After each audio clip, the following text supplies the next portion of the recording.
Only mode. Good evening, everybody, and welcome to Handling the Holidays After Loss, a webinar co-sponsored by the Compassionate Friends and Open to Hope.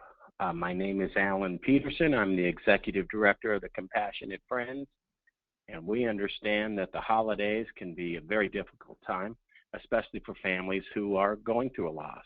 Maybe this is the first holidays that you are experiencing since the death of your child, grandchild, or sibling. So I am really honored to be here tonight with our dear friends and partners at Open to Hope, Dr. Gloria and Dr. Heidi Horsley. They do so much good grief work, and so I'm going to turn it over now to Dr. Gloria Horsley, and welcome once again to Handling the Holidays. Gloria, how are you doing this evening? I'm great, Alan, and I think everybody's seen a picture of us. There, that handsome Alan is in the front. I'm Dr. Gloria on the right. And Heidi, you want to introduce yourself? Hi, this is Heidi. Thank you for joining us tonight. And Heidi's on the left there. Okay, so let's move on to talking about handling the holidays, because we are doing, and we could use the next slide, handling the holidays in memory of Ashley Marie Pedersen and Sean Patrick Sullivan, who is Alan's wife's son, and Scott Preston Horsley, my son and Heidi's brother. And we want to dedicate this to not only our family members, but to all of you out there who have lost family members. Now we're going to be giving you the opportunity to do questions and answers here, and we'd like this to be interactive. So as we talk about the holidays, and on the next slide being a bittersweet time, because we know holidays can be difficult for you, and it can be a bittersweet time. Isn't that true, Alan and Heidi? Have you got any thoughts about that? Well, yeah, I think I was talking to somebody the other day, Gloria, and I think it depends on where you are on your journey. That's why I like the word bittersweet for the holidays. Over the last couple of days, I talked to one person who they can only see bitter in the holidays right now. And they really said, you know, how dare anybody to find sweetness this holiday season? It's their first holiday season without their son. And then I met somebody else who said, you know, Alan, it took a lot of years. And it's not that there still aren't bitter times during the holidays, but I'm once again able to find some sweetness. And so what I think why this webinar is so important is that it's for all people. The holidays can be difficult. Sometimes we think they're going to be more difficult, and they end up being not as bad. But some of us are new in our grief, and even the thought of handling the holidays is overwhelming. And for others, they've found a way to cope with the holidays, to even enjoy the holidays once again. And this is what we see all the time, don't we, Heidi? Absolutely. It can be a very, very difficult time. And I think one of the challenges for bereaved parents, and I'm a bereaved sibling, so this is one of the challenges I see for bereaved parents, is that you often have surviving children in your home. And these children look so forward to the holidays and get so excited for Thanksgiving and Christmas and all these other holidays that sometimes as parents, you have to kind of put on your game face and celebrate the holidays for your surviving children, which we all know it can be really hard at first. Absolutely. Yeah, and I've said that to Heidi before. Maybe you don't want to celebrate the holidays. You want to take a trip or something like that. You want to forget it. But, you know, one of the problems with that is you got to get all this stuff out next year. So sometimes it's better just to, kind of face up to the holiday season and kind of fake it till you make it. Does every song, I think of Alan because he's such a great singer, and smell and tradition can be bittersweet. So it is a tough time. So let's move on to the next slide and talk a little bit about the tasks of grief during the holidays. And we can move on to the next slide because they're early tasks. And when we say early tasks, we're talking about early grief, right? Alan, early grief. What do you do during those early grieving times? Maybe in that first year. Might even be only weeks. Yeah, and I think the holidays for many of us, and I think this is what makes it so difficult, they bring a certain amount of pressure. And in many cases, even before our children or our grandchildren or our siblings died, many of us would say, oh my gosh, I have pressure on the holidays. I got invited to this party and that party, and I have to see this family member and that family member. Well, now all of a sudden we're grieving, and this is our first holiday season, and we don't feel like celebrating. And we still feel that pressure. People will invite us to things, or, we wonder, should we do things the way we always did them? But we kind of, I love what the slide says, we kind of go through the motions. And sometimes, we can't imagine ourselves celebrating. So we can't imagine laughing or joking or singing a Christmas carol. So I think in that first year, we kind of do just go through the emotions. We just survive. And I think what I, honestly advise people to do in that first year is do what you can. Don't do what you don't think you can. Gloria, you have a lot of really good thoughts about faking it until you make it, and kind of some things for how you handle that first year, but it's very difficult. Yeah, well, I just want to say something to piggyback on what Alan just said. You don't have to do everything that you've always done. So sometimes we need to set some limits on ourselves and say, you know what, I know I usually go to 20 parties or whatever and stay at my in-laws for 10 hours, but I can't do that this year. I need to take care of myself. I don't want to do it. So people might get mad at you, as my mom always says, but you know what? That's okay. We need to take care of ourselves, and we need to know what we can do and what we can't do. Absolutely. They'll get over it, and they want you to be who you were, and it's their holiday too, and this isn't fair and whatever, but, it is what it is, and we just have to deal with it. Heidi, do you remember the first Christmas after Scott died? Barely. I just remember wanting to survive it and get through it. Yeah, I don't remember it very well. Yeah, how about you, Alan? Do you remember the first year after Ashley died? I do. It's kind of a blur, and I wish, Gloria, something that you said earlier, I think really is important. I think when we're early in grief, especially, we're so focused on ourselves, and we're so focused on what we have lost. And, a lot of times people will say, well, you have to focus on yourself. But you said something very important. Sometimes we do have other children, and, they are dependent on us for the holidays. So it's really trying to find that balance, whatever balance it is that works for you. A friend of ours, we all know Glenn Lord from the Grief Toolbox, and I remember he was flat out. He said, I was just going to cancel Christmas. Just cancel the whole holiday for the whole world. Now, as crazy as that sounds, some of us relate to that. We're so in pain that we think maybe I'll just cancel it out and not make it happen. But this webinar is about saying, you know what? The holidays are coming, ready or not. What are some things that we can do to help us survive, and to also learn over time to bring the holidays back into our life? Our children, our grandchildren, our siblings, they would want us to enjoy the holidays. And though that may seem impossible at the beginning, we are all about hope. The three of us are all about hope that one day little pieces of that joy from the holidays can come back in. So that's what the night is all about. So I'm glad to be a part of it. Now, I want to speak to something else, and that is parents with no living children, and also people who have lost their spouses this year. I want to say to you, try to connect. Kay Brevington has a website called Alive Alone if you have no living children. Michelle Neff Hernandez has a Soaring Spirits Foundation. There are groups that you can connect with. Connect with your church. Connect with somebody that can give you that hug or whatever that you need. And one thing that sometimes people do is go to a soup kitchen or help out during the holidays, or try to give back a little bit to somebody else. But remember, you're the number one that needs to take care of yourself this year. And also, don't be afraid to ask friends and neighbors to help you this year.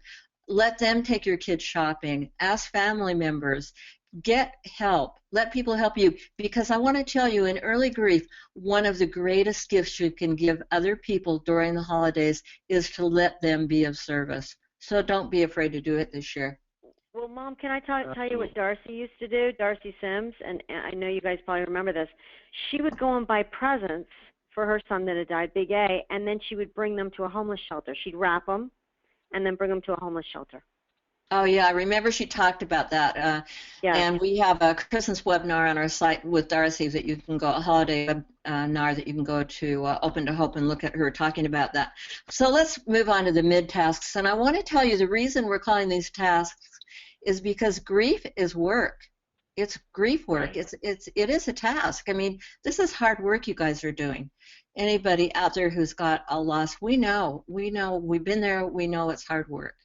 So the mid-tasks are more like you've moved a little bit on. Maybe you're in the second year, third year. I don't like to time it. Do you, Alan? I mean, you just don't know where people are going to be. No, but you know, when we talk about mid-tasks, I want to share a story with you because this is one of the best Christmas things I ever did. And I was just a few years down the road, and I was too far down the road to be, in new grief, but not far enough down the road to be in mature grief. And so I got the bright idea that I would volunteer for this woman I knew. She did this special little Christmas thing where she provided a full Christmas, but not for little children. You know, her passion, two of her boys had been killed, and her passion that little children get a lot of help. There's toys for tots. But then teenagers and older teenagers who don't have a dad or whose mom is in a shelter don't get support. So she started this thing to help a group of those people. So I said, sure, I'll volunteer. So I go down there to the meeting on a Saturday, and I'm like, I'm here. And to myself, I'm thinking, all right, now what do you need? Do you need me to sing a song? Do you need me to write a speech? What is it that you want me to do? Because I'm this grief guy, and I'm coming in to help you. The greatest gift she ever gave me is I walked in the door and I said, so what do you need? And she said, Alan, what we need is, you see those boxes over there? If you could put those together and tape them all up, load this stuff here, and then if you could go over there and sweep out this one area and make sure the bathrooms are clean. And I thought, oh my gosh, I got so much healing from just being part of anybody else. I wasn't a singer-songwriter. I wasn't a grief specialist. It was just me being there, helping in the way that I could. And it taught me a lesson about something, that I don't believe there's a greater gift that we give ourselves in the hardest times of the year than reaching out and helping somebody just for them. We just got a question, Alan and Heidi, that I wanted to read to you guys, and one of you can take it. One of the reasons, this is from the question we have, one of the reasons I found that the holidays are so hard is that they come so seldom. Oh, that's a good one, yes. If it is early in grief, you may be started to find some balance for regular days, but the holidays throw you for a loop. It's been 5 years, and it is still only the 5th holiday season you're dealing with. Absolutely. That is a good comment, isn't it? Yeah. Have you got a thought on that, either of you?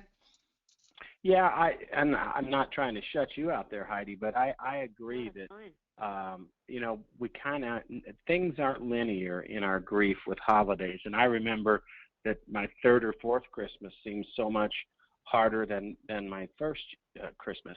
But it's not just the holidays. It's anniversary dates. It's those special days. It's those times that we celebrated together. And the question was asked one time of me, do we grieve more during holidays and special days? And my answer to that is, I think we grieve all the time fairly equally. But these special occasions and days, the triggers are just so much more. They're just everywhere. And I think that no matter how many you go through, you do learn things that help you. But I think some new trigger or something will come from out of the blue the next year that you didn't think about. And we hear about this all the time, don't we, Hank? Well, and also what she's absolutely, Ellen, and what she's saying is, it's been 5 years, so that's technically 1,825 days. But this is only her 5th holiday. Right. So, that's not a lot of holidays. And there are so many reminders during the holidays. And there's so many memories in our heads. I mean, the holidays are such a time to come together with family. It's about kids. It's about family.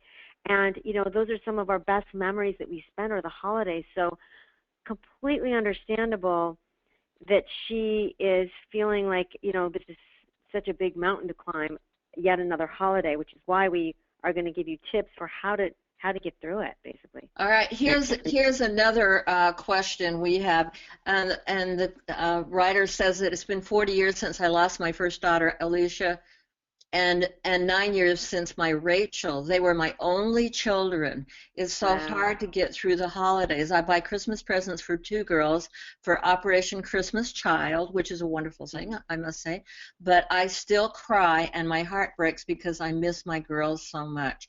Will it last forever? Will this last forever? Wow. I hope so. You know what? Talk about that, Alan. You hope so? There was a time that, I never thought I would say that, but I think as we get down the road, we tend to understand that the tears and the pain are really just the love. And, I did an interview last month with a friend of ours, Chris Munch, and I asked him the question. I said, Chris, how long does grief last? And he said, I hope it lasts forever, because the grief is the love and the pain is the love.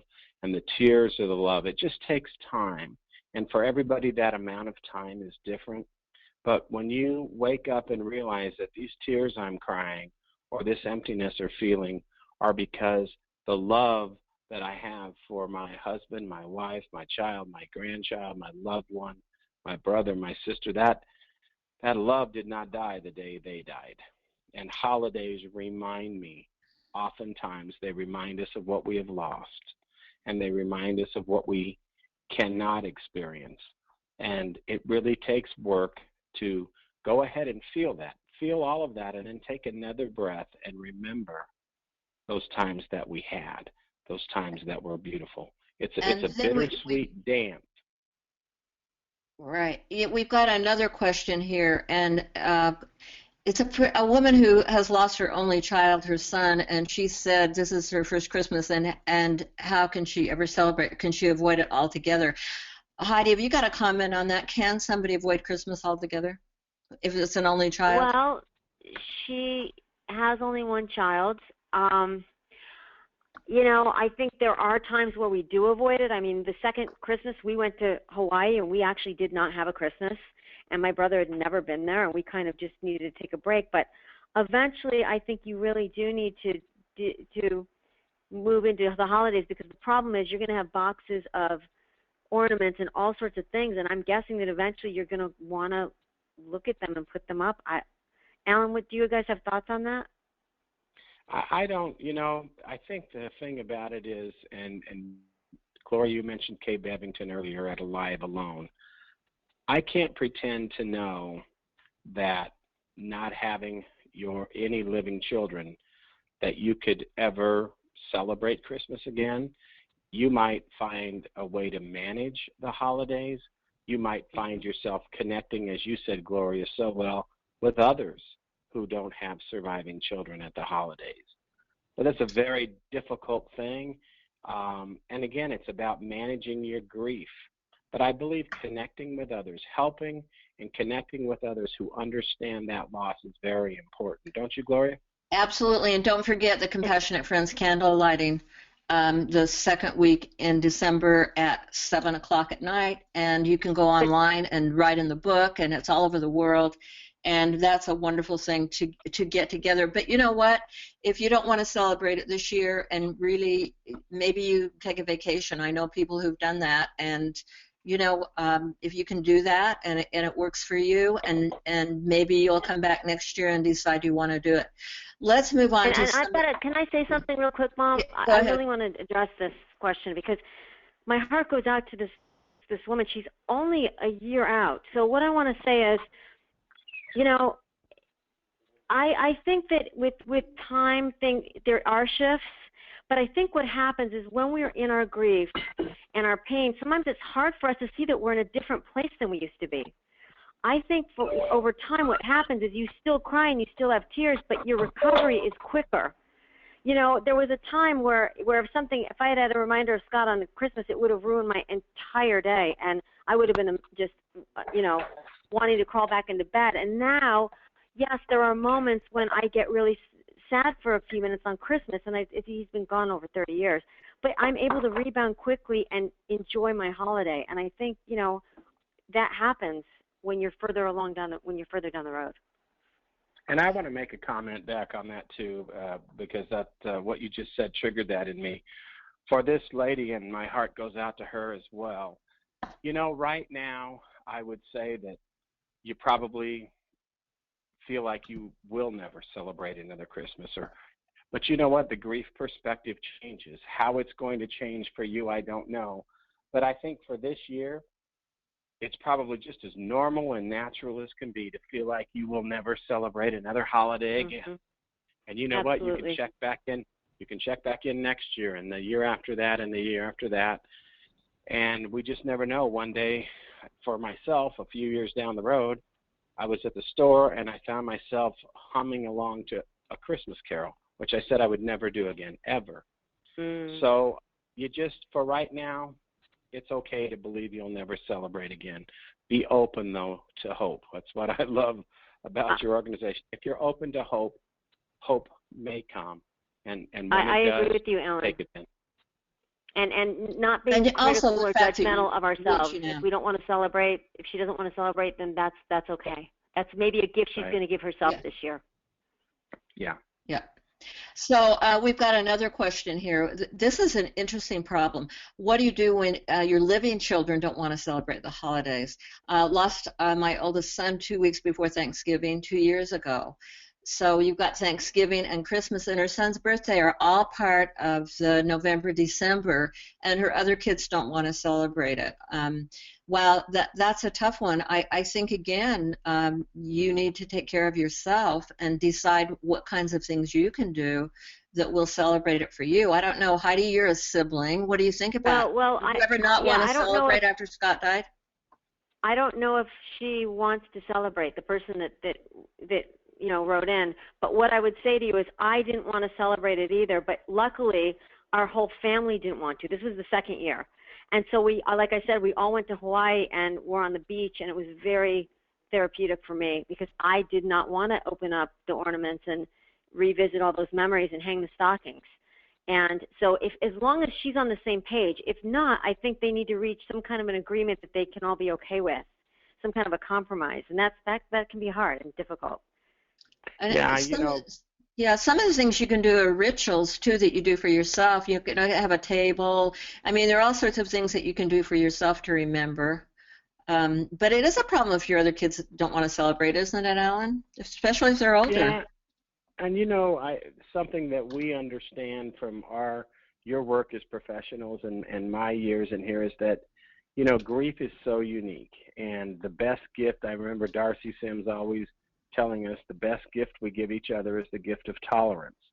And I think that Heidi is right. Sometimes we have to negotiate, but, you know, so it changes our family dynamics. And I think that's something that we don't talk enough about, is the family dynamics change. And what do you do if a dad, you know, he says, you know, we're going to make the house the way it always was.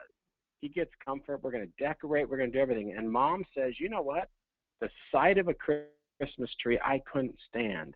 And then one of the children says, hey, what about me? I still want to have Christmas. And then another child says, I don't want anything to do with Christmas or Thanksgiving or whatever. It can be very difficult. And I think sometimes, you know, people understand that our child died or our loved one died and that we miss them at the holidays. But what they don't understand is that our family in some ways died. The entire dynamics of our family changed, and I think this is what this question is focusing on. And it can be very difficult and individual how to satisfy the grief needs of each family member when this time of year comes. And it's just a very challenging question, and there's no easy answer to. Right. Well, on the later tasks, you're more in control of your emotions. You've made it through the holidays and developed more routine. Maybe there's more energy. And when I say later, I'm talking for myself. I mean, we're talking about 5 or 6 years. Many friends and family expect you to move on. Is that familiar, Heidi? Move on? Your friends want you to move on? Absolutely. They want you to move on, get over it, and have closure. And, you know, we don't get over things. We learn how to find a new normal and live in a new way. We don't want to get over our loved ones. We want to incorporate them into our lives in a new and different way. Mm-hmm. And it's not unusual to be blindsided by reminders of your loved ones during the holidays, is it? Oh my gosh. Mm-hmm.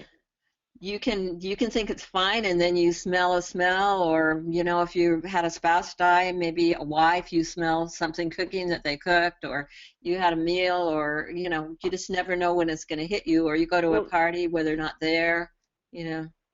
So their favorite foods are served, and you see those, or like you said, you hear music that, you know, that they listen to. And I think one of the hardest things for me was when every year, this is hard. It's gotten easier over time, but it's still hard. When we open up our ornaments and we take out the green bulb that Scott made with his name on it in silver, it's really hard, you know, because we you know, the ritual in our house was we hung our own bulbs with our names on them, and he's not there to unwrap it and hang it. And it's been 30 years, so people, but we do also have that deep feeling of remembrance with a smile for me when I see that on the tree. Well, and I think incorporating our loved ones into the holidays, you know, at first it's so painful to incorporate them into the holidays, but I think as we go down the road a little bit, finding ways to incorporate them, and Gloria, you mentioned, you know, the candle lighting that we do December 14th, the worldwide candle lighting. And, you know, that's special for so many people because during the busy holiday season, it allows you to go and to stand there with a group of people who understand the loss of a child in the family. They understand that the holidays can be difficult, and it's kind of your sacred time and space to hold that candle in honor of your child, your grandchild, or your sibling. And I think that's very important because as we move down the road, sometimes our support wanes from our family and our friends, and this gives us a chance to reconnect and a chance to just be there. It was always my time during the holidays to really spend time with Ashley at Christmas time. So I think those things are very important. So Heidi, do you want to give us some, we're going to start on the holiday tips, and Heidi, why don't you take the lead on this for us? Okay, so the holiday survival tips. Let people know as early as possible if you will not be doing your usual holiday activities. That's a tough one. People don't want to hear that, do they? Absolutely not. I'm working with someone right now who had a brother die, and her in-laws want her to do everything that she's always done, and they get really angry if she wants to leave early or excuse herself. Alan, were you going to say something? Well, yeah, I was just going to say, I think, Gloria, you're the first person who I ever really heard say this. And when I first heard you say it, I thought, whoa, it's all about us. But you say something that I think is really important, that just because we're grieving and just because we're hurting, that's still not doesn't give us an excuse that somebody's throwing a holiday dinner and they're setting a plate for you, or they're catering a dinner for you, and for you to just kind of blow that off. We should be kind and respectful of other people. You know, what I used to tell people is, look, I don't know what kind of day I'm going to be having when you have your party, and if you're going to cater a dinner for me, or you're going to, if it's going to, you know, put you out, put me down as a no. But if I'm feeling good, I would like to be there. But let's give the kindness and consideration to people to let them know, you know what, I can't do that, or I can be that. But I can do that. But being honest with people about our feelings, what we can and can't handle, is what we should do. It really helps us. It helps set a precedent for how we deal with other people. But I've got to ask you a question, Alan. What if I don't know what I can and can't do until I'm actually there in the room and I say, oh my gosh, I can't handle this. But I don't know in advance. I think we let people know that.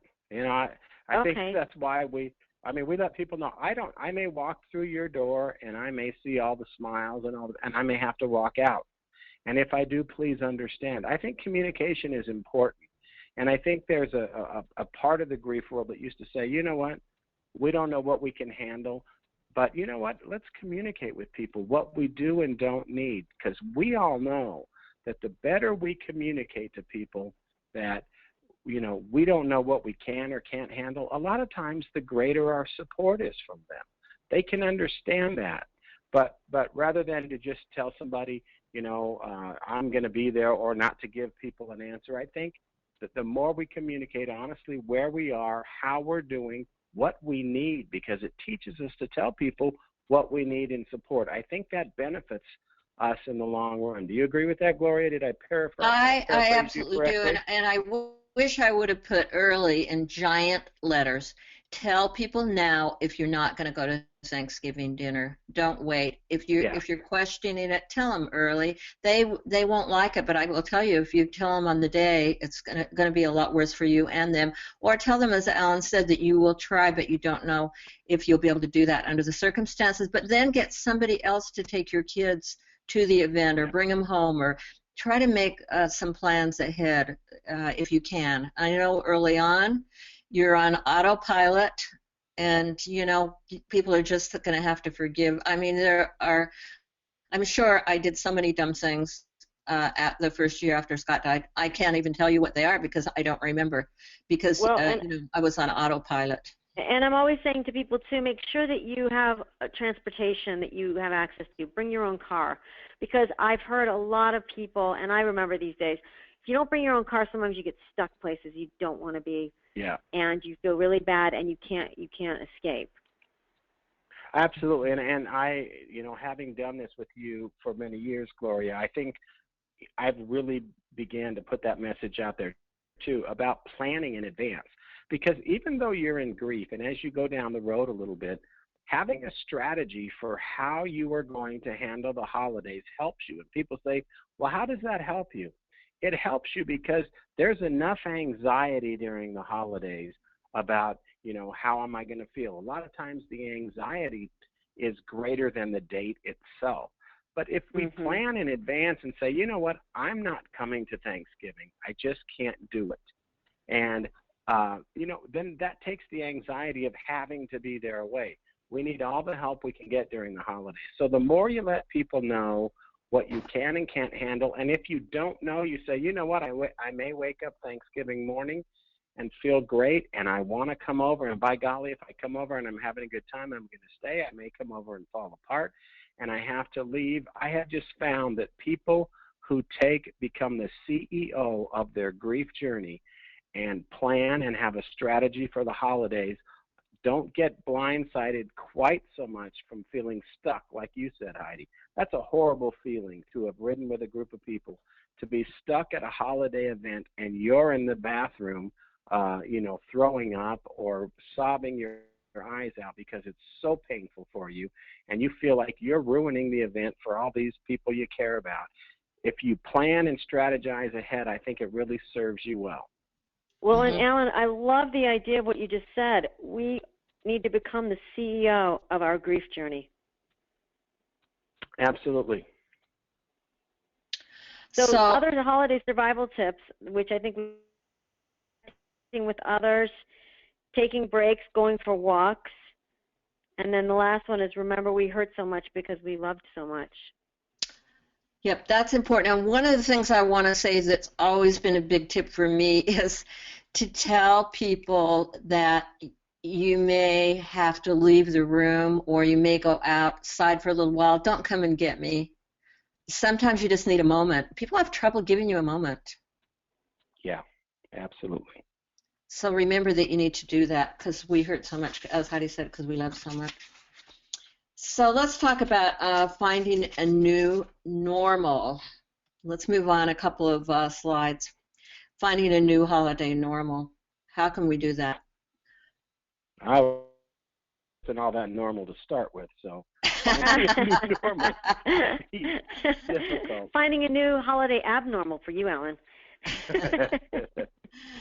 Well, rituals I think are very cool, and if people have rituals that are listening and you want to text them to us, do now. Some of the things that you do. Decorating a wreath can be cool.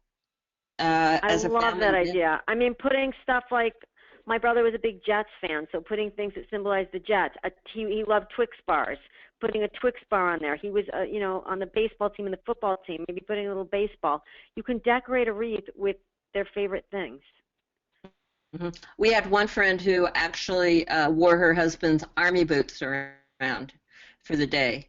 That was her thing to honor and remember her husband who was killed. And I like the How many? the Go ahead. toast.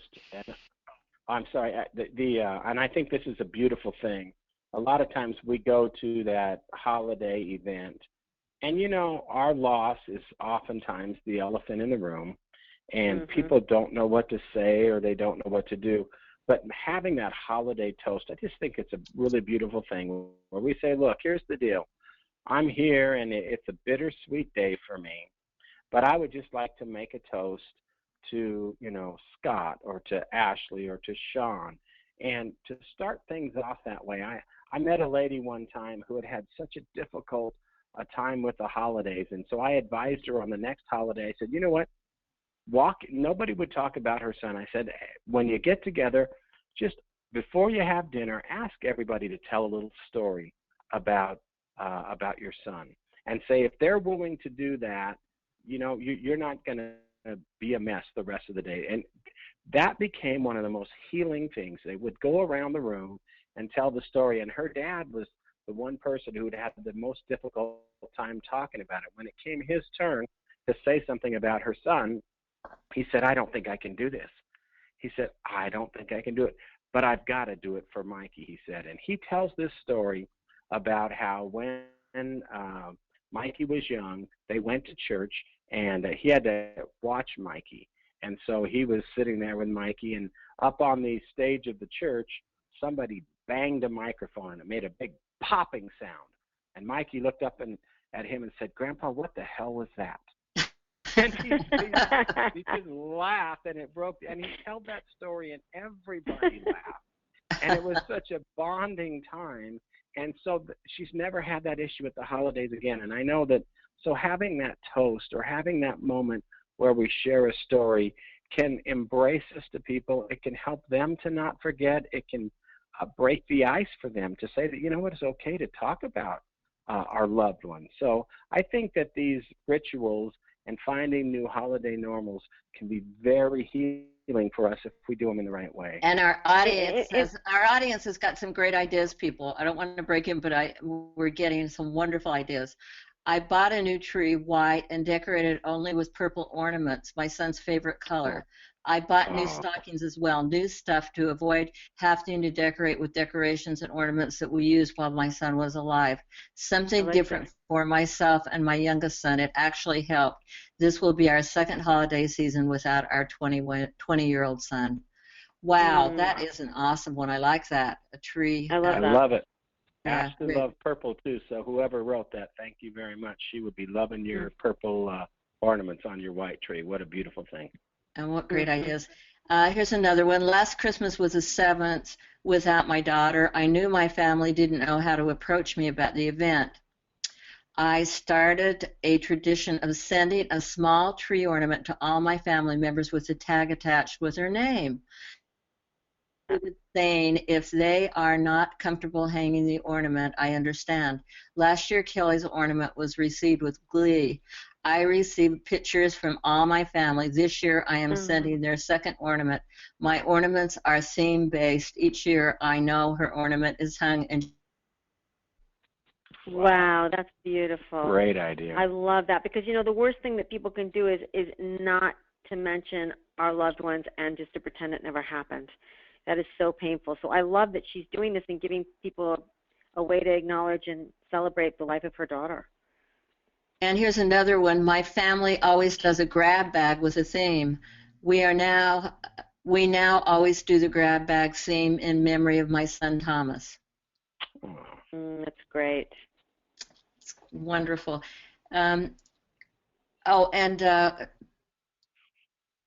Let's see. Okay. Someone else has a question, but different. Can you touch base on the first Christmas without a parent, in addition to the third Christmas without a grandchild? Wow. How about the first Christmas without a parent? That is a tough one because parents, oftentimes the mother or the dad, take different roles, and you were talking about that, Alan. We may miss a whole role for the holiday. My mother used to make a special salad, and there were special things that she did, and special smells and things that I didn't have to do. My dad took us out shopping. He was always a kick, and particularly during the holidays. Tough. What about you guys? What's your thought about without a parent? Heidi? I think just to figure out a way to remember them. I mean, sometimes it's hard to talk, to give words to things like this. And I like the idea of, like lighting a candle or having maybe a rose or something living that's in your front foyer, or even a memory table. I love a memory table because you don't have to necessarily talk about the person that died, but there's a little table in the corner with things that remind you of that person. So you can go over there and, remember their lives, etc. And you could even bake something that reminded you of your parents, and eat it in their memory. It's, ours, the way that we did it, of course, Dad always carved the turkey. So I think the way we handled it the first year is, okay, Dad is no longer going to carve the turkey. Who's going to carve the turkey? And we got a little committee together because we realized that through all these years, none of us really knew how to carve a turkey, and certainly not like Dad. And that kind of began, how we handled it. So let's just figure out how to carve this turkey together. And while we're carving it, let's talk about Dad and what a great job and how important it was to him. But there is no easy answer. Our dynamics do change. And how do we fill those roles? And I think sometimes we do that just by asking each other, okay, who's going to carve the turkey? Who's going to go and shop for the stocking stuffers? Who's going to do that now? We still want that beautiful memory every Christmas, but now it's up to one of us to fill in that role because it's no longer there. So it gives a family a chance to communicate, but it's difficult, very difficult. And my heart goes out to this person that lost her parent, because you don't know your life without them. I mean, we come into this world with our parents in it, and we always have them in our lives. So it's Right. huge when you lose a parent. Yeah, and there's a grandchild gone too, and I think that's something about, we have multiple losses sometimes, and it's really figuring out how to grieve those different losses at different times. My son was killed in an automobile accident, and then 2 years later my dad died. So how do you, connect those and celebrate each of their lives? And I think one way is, it says here, displaying pictures can be a nice way to remember people. So, and Gloria, I have a question, Gloria, that directed for you that came in through our Facebook, for you specifically. And it's from a woman who's had several losses, a sister, a parent, and a child. And when the holidays come or other days come, she feels like all the grief is just kind of meshed together. So what she wants to know is, how does she handle each individual loss? Does she spend time on each one? Because it's confusing for her to sort out who she's grieving for at what time.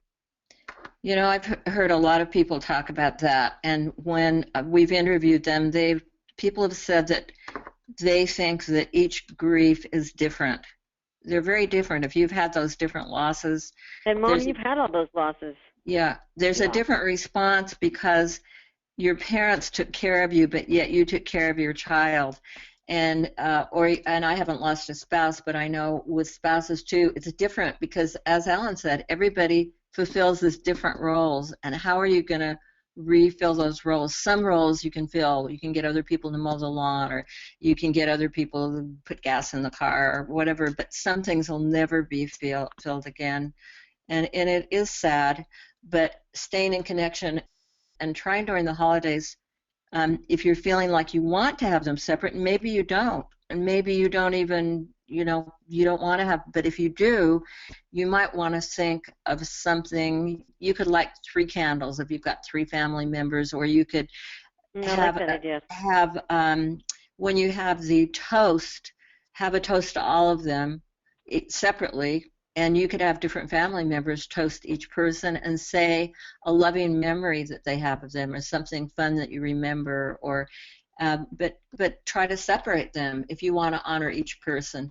One thing I'll have to say about pictures, though, if you have pictures around the house, even during the holidays, you need to have as many pictures for the living, don't you think, Heidi, as you do for those who have died? This is a big issue when I work with siblings, and I do a lot of work with siblings.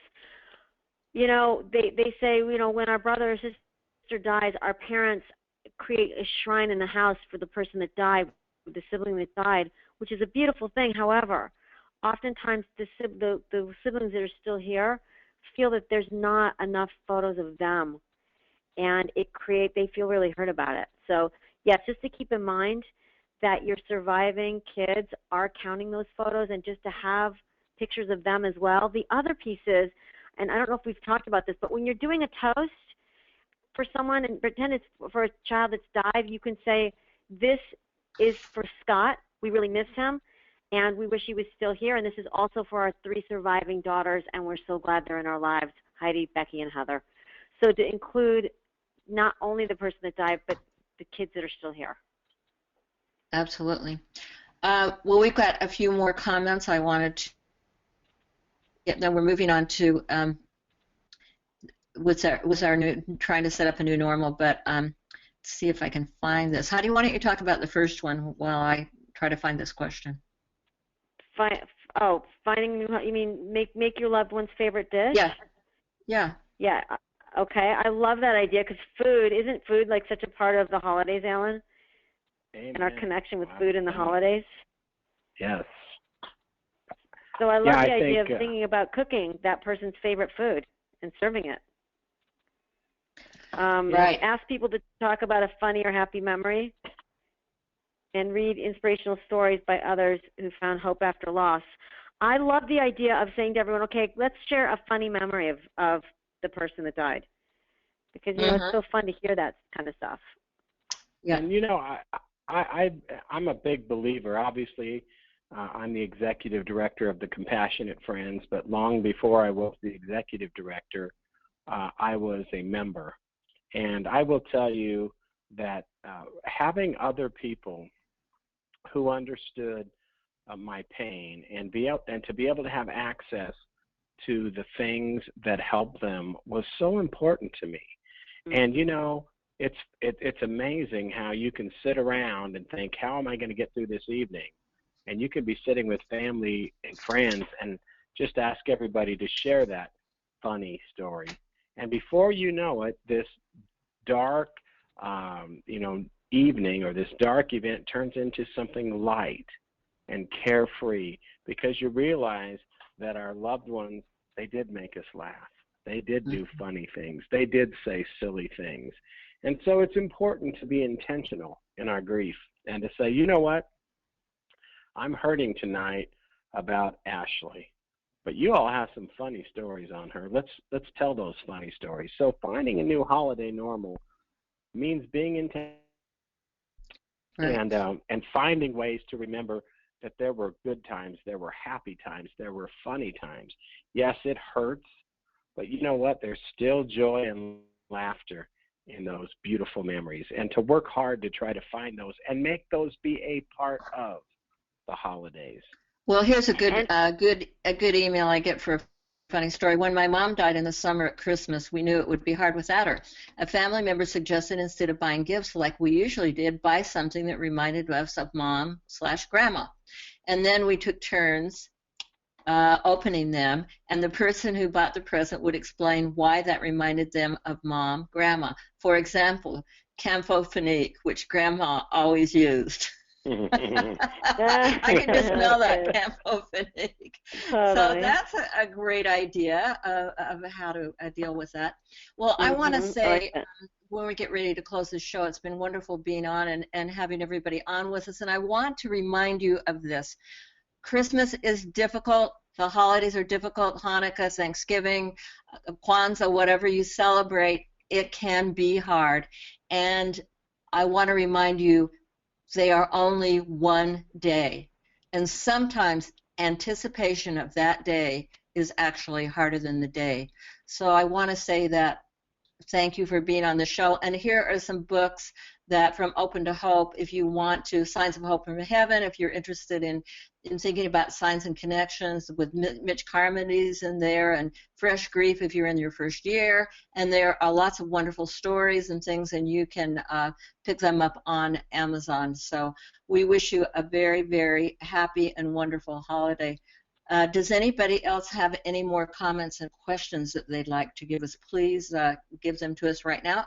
While you're thinking about it, Alan and Heidi, do you want to make some closing statement? I do. I would like to just say that, we've done our best tonight to share what we know, and most of what we know is from our own experience. We're professionals, you're professionals, we've been around a lot of grieving people. But I think the very best advice that I could give to anybody is to listen to your own instincts. Feel your way through the holiday season. There are no easy answers. What works for me may not work for you, and what works for you is probably not going to work for the person next to you, but feel your way. Darcy Sims, and we mentioned her a lot tonight because we miss her so much. She was such a genius in grief, and she used to always say, you cannot rehearse hurt. You cannot practice your pain. It's going to come in waves, but listen to your instincts. Take care of yourself. Look for joy where you can find it and when you can find it. Sit with the pain when you must. Be kind, be gentle to yourselves. But even in the darkest of times of the holiday season, I promise you, you will not forget that they died. But take another moment and go ahead and remember that they died, but take another moment, take another breath, and remember that they lived. And we hurt so much because we love them so much, but they lived, and we are forever blessed because they lived and because we got to love at a level we never imagined possible. And my heart goes out to each of you. I wish you the kindest and most peaceful and most blessed holiday season you can possibly have. And thank you for being a part of our webinar tonight. Okay, we've got one more question. And someone said something very nice. You have all done an amazing job and have really helped. Thank you so much. Wow, thank you. Thank you, Mom. I appreciate that. I want to read this last slide too, Mom. It says, yeah, I want you to read that. Let me take a couple more questions, and then will you close with that? I'm going to take a couple more comments. My son has been gone since 2002. Holidays are still hard. His birthday's in 4 days, 4 days after Christmas. Any advice? I would just say take care of yourself. Try not to bring yourself out during Christmas. And try to have a little celebration and let people know. What do you guys think?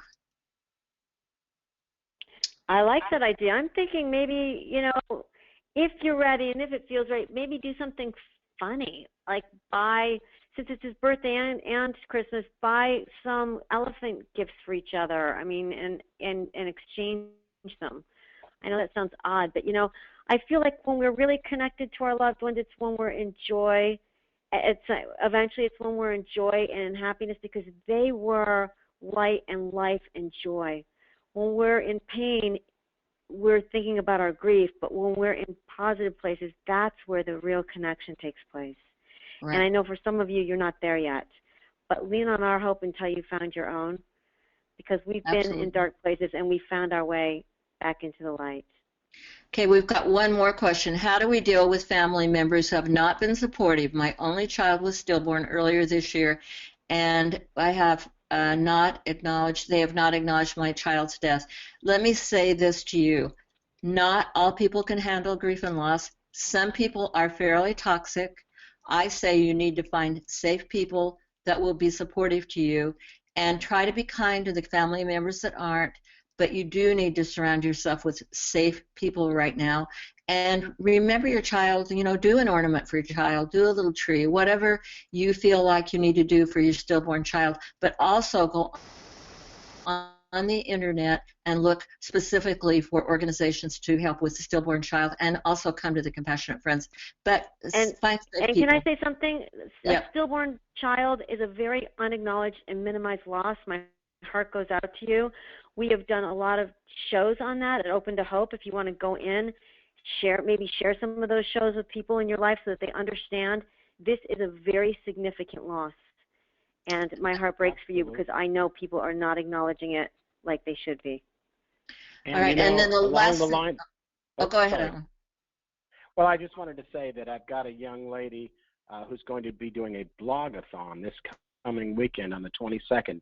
It's bloggingtoremember.com, and she had her child was born still in May of this year, and she's doing a fundraiser for the Compassionate Friends, and she'll be blogging about this loss. I agree with Heidi that it's marginalized, and go and connect with her, bloggingtoremember.com, and find support during the holidays. Others may not talk about it, but others who have experienced your loss would love to talk about it with you. All right, let me say one last thing, and Heidi, then let's close with that comment. You can email Heather Johnson, who's running this webinar for us right now, Heather Horsley, I should say, my daughter, youngest daughter.